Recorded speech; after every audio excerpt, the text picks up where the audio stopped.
everyone, welcome back to my channel. Hope you're all doing well out there. And with Jason having another birthday this Friday, yes, that's right, we have another Friday the 13th coming up this Friday. We're going to go back and look at another Friday the 13th movie. But before we do that, do me a favor, like, comment, and subscribe. Subscribe. I would appreciate that. And also, as always, a shameless plug for my TeePublic store. I'll leave a link for that in the description box below. And we're going to go back to probably, you can consider this one the Halloween 3 of the Friday the 13th franchise, but not really. But we're going to go back to 1985 for Friday the 13th Part 5, A New Beginning. Now, after the huge success of the final chapter, that was meant to be the final one. That's what they told Joseph Zito to kill Jason, and kill him and Tom Savini did. Jason was dead and gone, but it made a lot of money for very little budget. So money talks, bullshit walks, and Paramount quickly went into production on a new Friday the 13th movie, which is this one, because this came out less than a year after the release of Part 4. This one came out March 22nd of 1985. Part 4 came out April 13th of 1984 and made $32 million. So Paramount did not keep to their word very long in terms of getting another Friday the 13th out into the public. And less than a year later, we had this one. It's rated R, like the rest of them, although I had to go back to the MPA several times. We'll get into that to get to rated R. An hour and 32 minutes long, had a budget of $2.2 million, and upon release, it made 22. So about a little over 10 less than Part 4, but still very profitable considering the budget of the film. In this film, to direct this film, they brought in somebody that they probably weren't expecting, but they went with him anyway, and that gentleman was Danny Steinman, who sadly is not with us anymore. Danny Steinman had a very interesting career, basically directing low-budget. Well, the year before this, he directed Street Trash with Linda Blair, but he also did he directed some softcore porn stuff earlier than that. So he definitely had a very interesting career leading up to working with Paramount Pictures on this one. In this film, we got John Shepherd as Tommy Jarvis, the adult version or early 20-something version of Tommy Jarvis, and he only speaks 24 words throughout the whole film. Although Corey Feldman does get a cameo right in the beginning of the film, we'll talk about that. Melanie Kinnaman plays Pam. She is our final girl, but Tommy's really our final boy as well. And Richard Young plays Matt. He runs this camp that we're going to talk about. I only bring him up because he would appear in Raiders of the Lost Ark, or not Raiders of the Lost Ark, Indiana Jones and the Last Crusade. He is the gentleman that Harrison Ford or young Indy gets the fedora off of at the beginning of the film. Same actor. Okay, right in the beginning of this film, let's get into this bad boy. We see Tommy, young Tommy. It's raining out, and we see these guys digging up Jason's grave. And Jason wakes up, kills both guys, starts coming after Tommy. He wakes up, and then we're introduced to Tommy in his late teens, early 20s, played by John Shepherd. And he's going to this camp on Crystal Lake. It's for troubled youths that have had, and Tommy's been in and out of asylums or mental hospitals. And now he's going to stay here with Matt and Pam and the rest of the kids that live here. And pretty soon, what triggers this whole thing is that Joey, one of the kids that live here, gets killed by Vic, who's chopping firewood. Why they would give this kid an axe, because he definitely has anger issues, and I don't know why you would give a kid with anger issues an axe, kills Joey in a fit of rage, because Joey's just an annoying kid. And Roy, the good old paramedic, sees that it's Joey, although we don't know the relationship yet, but it doesn't take long to figure it out. And Jason reappears and starts killing people in fast and furious ways. There's 19 kills in this movie.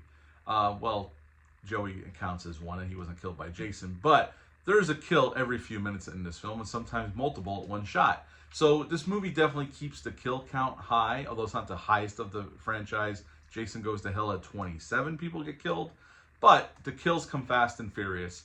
And pretty soon, this is more of a whodunit. Jason's not back, and Roy ends up being the killer at the end once they dispatch of him. Although Roy kills everybody except for Reggie the Reckless, Pam, and Tommy, but everybody else gets killed. So there's a high body count here, which is one of the charms of this one. And at the end of the film, we get that stinger where Tommy's wearing the mask, has a butcher knife, and is going to kill Pam. And we cut to the credits, and that's the end of A New Beginning, which Tommy was meant to pick up the mantle of Jason. That's what Danny Steinman was told to do. They weren't going to bring Jason back. Like I said, this is kind of like Friday the 13th's Halloween 3. But obviously, in Friday the 13th Part 6, Jason Lives, they brought Jason back because even though this movie made money, it wasn't very well received by the fans because it wasn't Jason, it was Roy the whole time. So Paramount quickly switched it up, and the next film by Tom McLaughlin brought Jason back to the forefront, which is pretty much where this franchise was better off staying anyway. Because the whodunit aspect really doesn't work here. They were trying something different, but it's obviously Roy. They don't hide it very well, and you know, even when I was a kid, it was pretty much obvious that it was Roy, the ambulance driver. But you know, whatever. They tried to do something different. They weren't successful at it, I don't think, but they tried something different. This movie's kind of like this sleazy Friday the 13th. Not that none of these movies weren't sleazy, but there's a lot of nudity in this one. Not the most, the remake, or even Jason Goes to Hell, but there is quite a bit of nudity in this, thanks to Deborah Voorhees playing one of the characters. That's her real name in real life. And actually, that sex scene got cut down quite a bit. I think they only showed like 10 seconds of it. It went along. They shot more footage than they did, but they had to cut it down to get to rated R. And this went back to the MPA 9 times to get to R rating. They had to trim out a bunch of gore. The strap kill went on longer, and some other kills they showed.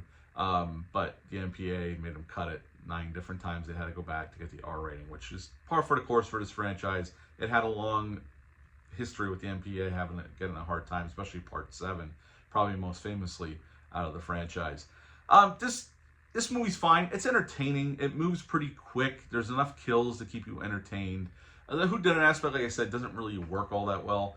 But I mean, because they try to make you think it's Tommy, but we know it's not Tommy because Tommy's present when other people are getting killed. We know where Tommy is. So, you know, at the end, it would have been interesting to try to turn Tommy into Jason, but that's not what the people wanted. And it was kind of a weird switch like less than a year later, and Corey Feldman's not playing Tommy. Although he was originally supposed to play Tommy Jarvis. Once again, he was supposed to come back, but Corey Feldman was busy with a little movie called The Goonies, and he could only film for one night in his backyard. They shot that scene in his backyard in a couple of hours. Set up a rain machine, decorated a little bit, and they shot that scene. And that's pretty much it. He worked on the film for 3 hours and one night in his own backyard. Because he didn't have time. He was busy on a movie called The Goonies, so, as we all know, and that was a huge movie, so that movie won out, and Friday the 13th had a recast, and they went with John Shepherd. Although I think, I said this before, I prefer Tom Matthews' Tommy Jarvis compared to the one in this film. I think it's a much better Tommy Jarvis than this film, and I like Corey Feldman's Tommy Jarvis better than this film as well. The kills, the makeup effects here aren't as good as some of the, especially the last movie with Tom Savini coming back. They're okay, they're serviceable, but the makeup effects are kind of lacking when they really, especially the kill with the flare. You can tell it's a dummy head from a mile away. Other than that, this movie's okay. It's not my favorite Friday the 13th. Certainly not the worst in the franchise. It's entertaining. You can sit down and have a good time with it. You know, there's some stuff that doesn't make a whole lot of sense, although this is a Friday the 13th movie, so it doesn't have to make a whole lot of sense as long as you're having a good time. I mean, it's obvious it's not Jason as well. I mean, Tom Morga played Jason in a lot of the scenes. They went with the blue stripes on the mask instead of the red to indicate that it's not really Jason. And to indicate Tommy's turning into Jason at the end is when they show Jason shows up in his vision, has the red stripes on it. That was their kind of subtle way of trying to show that. I don't think it comes off a little clunky, but whatever. Again, it's not my favorite one, but it's not the worst one of the franchise. It's entertaining. It moves pretty quick. And there's some entertaining characters in this film.